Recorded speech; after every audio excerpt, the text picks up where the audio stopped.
Hello, my name is Tom Lasano. Today is April 16th, 2025, and this video is about installing PowerScale or OneFS simulator, which is a OVA in a VMware system.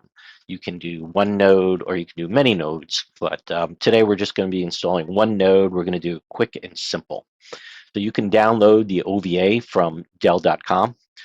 You can go up and log in with your username and password. You can use a personal account. I've already registered, so you can register and log in. Once you're logged in, you go to support, drivers and downloads, and up in the search, you can do OneFS simulator, and it will bring you to the download page. In this download page, you'll see different versions of OneFS. So we're going to be looking at OneFS 9.7. So here it is right here. So there's the release notes. Here's the simulator. You would click on this and it would download a zip with the OVA in it. There's also a PDF with the instructions. And then there's all types of user guides and such in here. So I've already downloaded it and unzipped it. So I am ready to go. So I'm going to install it in my vCenter. I'm going to right click and say deploy an OVF template from file. I'm going to upload it. And here it is here, the 9700 OVA. Say open. Next, I'm going to give it a name. I'm going to call it PowerScale 1. And I'm going to put it here in the root of the data center. Say next. I'm going to put it on my ESX3 host. All the compatibility checks have succeeded. Next. And so now it's saying that it's going to consume about 979 megabytes if it's thin provisioned and about 116 gigabytes if it's thick provisioned. So I'm going to thick provision it because it's always a little bit faster. If we scroll up here, we should be able to see what we're going to be doing. So we can do thick, lazy zero, or thick, eager zero, right? So we can do any of those. So now I'm going to pick where I want to put this this VM. So I'm going to put it on this disk here. I have about 2 terabytes free, so that should be plenty. It says compatibility checks have succeeded. And next. Now the networking. So this does have both front-end and back-end networking are typical nodes. The back-end networking is only used for the nodes to communicate to each other. In a real system with appliances, that is a closed network, and the only devices on it are the nodes.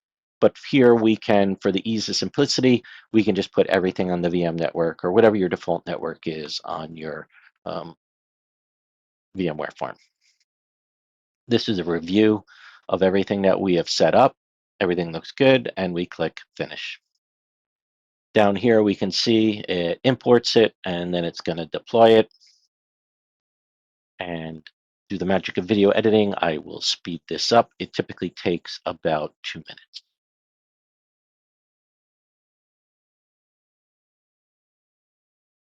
All right, now that it is completed, that means it's installed it. We can look at it here, and we can power it on.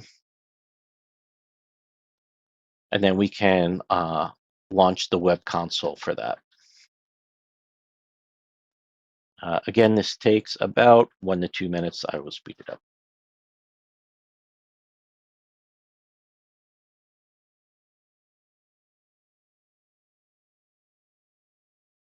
Okay, now it's asking if we want to format the drives.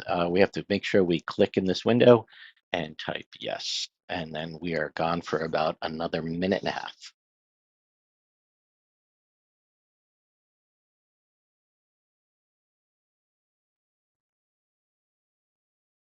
Okay, so it finished it.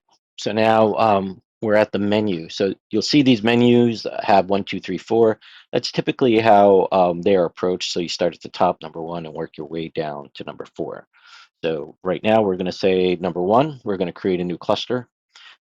We have to scroll through the EULA. It is a 53 spacebar touches, and yes, I did count them.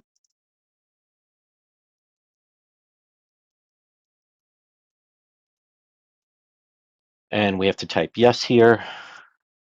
Now we have to set the root password.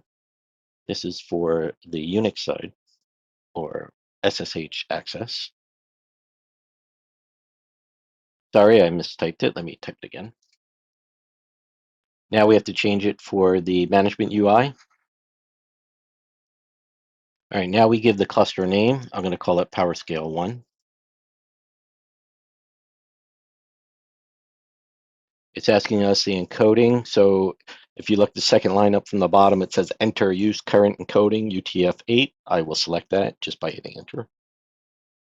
Now we're going to configure the interfaces. So the first interface is interface A, which is the internal or back end interface. So as I said, we have both front end and back end. The back end is just where the nodes talk. So we're configuring that one first. So again, we're going to hit number 1, starting at the top, and put a net mask in.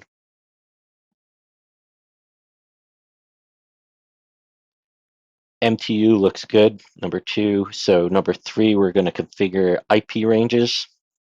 And then we're going to add an IP range. So we're going to hit number 1. And then we're going to type it. So I'm going to just pick 10.10 and typically the node IP address. So the high and the low, I'm going to keep the same because we only have one node. If you were going to add 4 nodes to this cluster, you would put 104 in here and it would allocate 100, 101, 102, 103, and 104. Okay, so it's still in configure the internal IP ranges, and you could see the third selection says enter to keep the current IP ranges. So I'm going to hit enter. And then it's going to say enter to keep the current configuration. So I hit enter. Now it's saying, are you done with the internal interfaces to configure? Yes, I am. To exit, I hit enter. Now I'm going to do the external ones, so the public facing ones. So I'm going to hit number 1. I'm going to configure netmask, number 1. MTU looks good. I'm going to pick 3 for my IP ranges. I'm going to hit 1 to add the range, and I'm going to put my range in.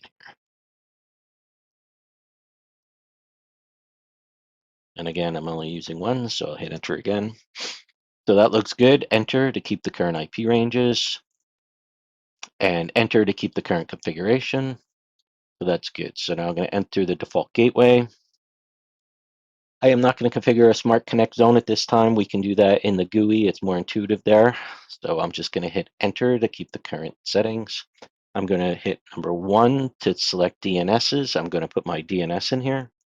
And we can put additionals in here with a comma.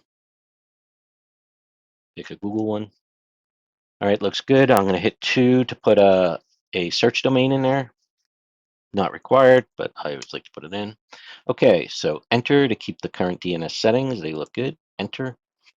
So enter to exit the configuration of the external networking. So I'm going to hit enter. Now the date and time.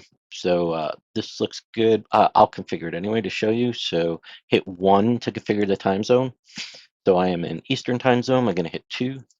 That looks good. Configure day and time. I'm going to hit number 2. So the format you have to use is pretty much what you see there. So it's going to be 2025/04/16, and the time is 17:45, and you have to put the seconds or it will complain. So that looks good. Enter to keep the current date and time. Now, config cluster join mode. This is if you add additional nodes to the cluster. So we can do manual or secure. We're going to keep it simple. We're going to do manual. Just hit enter. So now it gives us a chance to review everything. It all looks good. Do we want to commit? I type yes. Now it's going to chug along here for about 1.5 to 2 minutes. I will speed it up.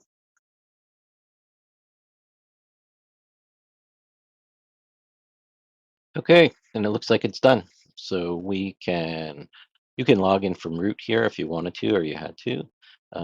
Let's close that.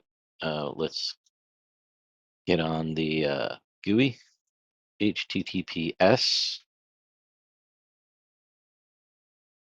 PowerScale 1. I already set up the DNS for this.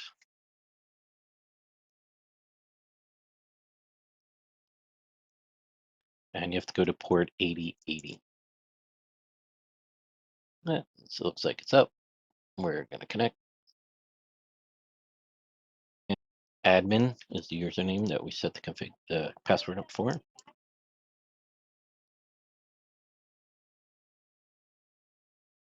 Okay, and it looks good. Coming up.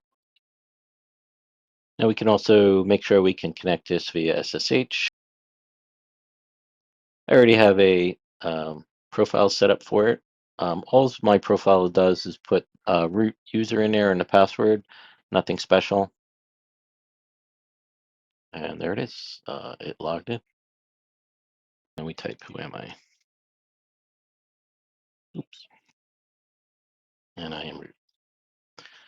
Okay, I hope you found this video helpful. If you did, please hit the like button. That helps the algorithm identify this video for other people who might be looking for PowerScale OneFS simulator.